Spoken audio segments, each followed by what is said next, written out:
శ్రావ్యకి 11వ తేదీన పెళ్లి కదా, వాళ్ళ పెళ్లి ఏర్పాట్లు వాళ్ళని చేసుకునివ్వండి. మీరు కూడా ఎలాంటి టెన్షన్ లేకుండా పెళ్లి పనుల్లో యాక్టివ్ గా పాల్గొనండి. ఈలోగా నేను పందెం గెలుస్తాను, ఈ పెళ్లి ఆపుతాను.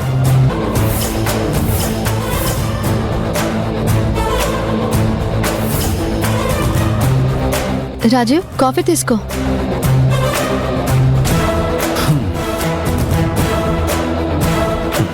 గుడ్ మార్నింగ్ శ్రావ్య.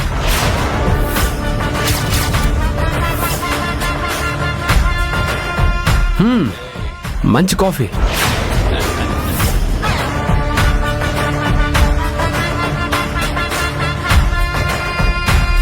కావాల్సిన వాళ్ళు గుడ్ మార్నింగ్ చెప్తే సంతోషంగా రిప్లై ఇవ్వాలి, కానీ అలా నూరెళ్ళబెట్టి ఆశ్చర్యపోతావేంటి శ్రావ్య?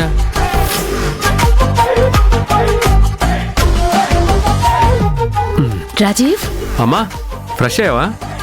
కూర్చోమ్మా. కాఫీ తాగావా? శ్రావ్య, అమ్మకు కూడా ఒక కాఫీ తీసుకురా. నేను తాగానులేరా.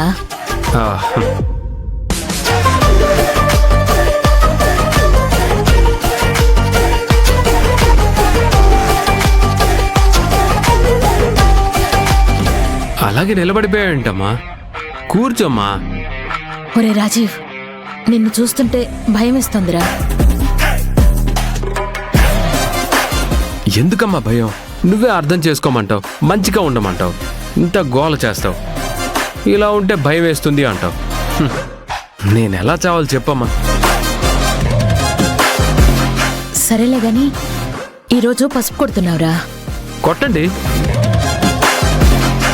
బ్రహ్మాండంగా కొట్టండి. రోకలతో కొడుతూ ఉంటే రోడ్లో నుంచి లేచే పసుపు ఆ ఆవరణంతా ఆవరించాలి. రే, నువ్వు ఎక్కడికి వెళ్ళకు, ఇంటి పట్టునే ఉండు. ఆడవాళ్ల కార్యక్రమానికి నేనెందుకమ్మా? నువ్వు కూడా ఉండాలిరా. శ్రావ్యకి గంధం రాయాలి, అది ఆచారం.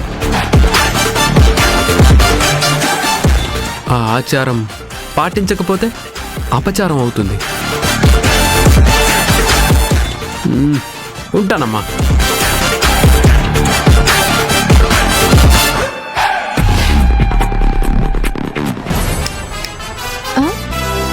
ఏంటి శ్రావ్య, ఈ రోజంతా అవాక్కవుతానని దేవుడికి మొక్కుకున్నావా ఏంటి? ఇందాకటి నుంచి గ్యాప్ లేకుండా షాక్ అవుతూనే ఉన్నావు. పోనీ నేను నీకు ఉండటం ఇష్టం లేకపోతే చెప్పు, బయటికి వెళ్ళిపోతాను. రాజీవ్ రాజీవ్, వద్దు వద్దు, నువ్వు ఇక్కడే ఉండు. ముత్తైదువులందరూ వస్తున్నారు, నీలాంబరి ఆంటీ కూడా వస్తానన్నారు. సరే ఉంటాను.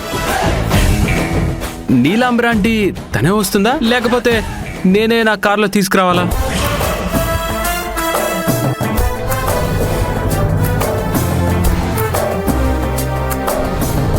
ఆహా, లేదు లేదు, తనే వస్తారు, నువ్వేం వెళ్ళొద్దు రాజీవ్. ఓ ఓకే. అత్తయ్య, ఒక్కసారి ఇలా రండి.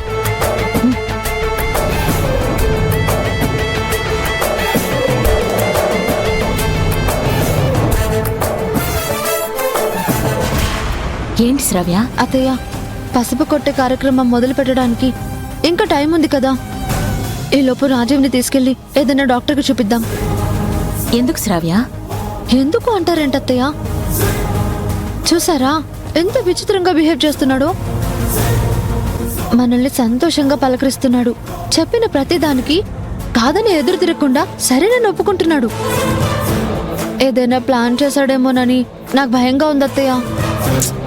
అదేం లేదు శ్రావ్య, ఆ జ్యోతి తల్లిదండ్రులకి తలకొరివి పెట్టలేదు, ఎటుపోయిందో జాడలేదు. వాడికి కూడా దాని మీద మనసు విరిగిపోయి రియాలిటీలోకి వచ్చినట్టున్నాడు.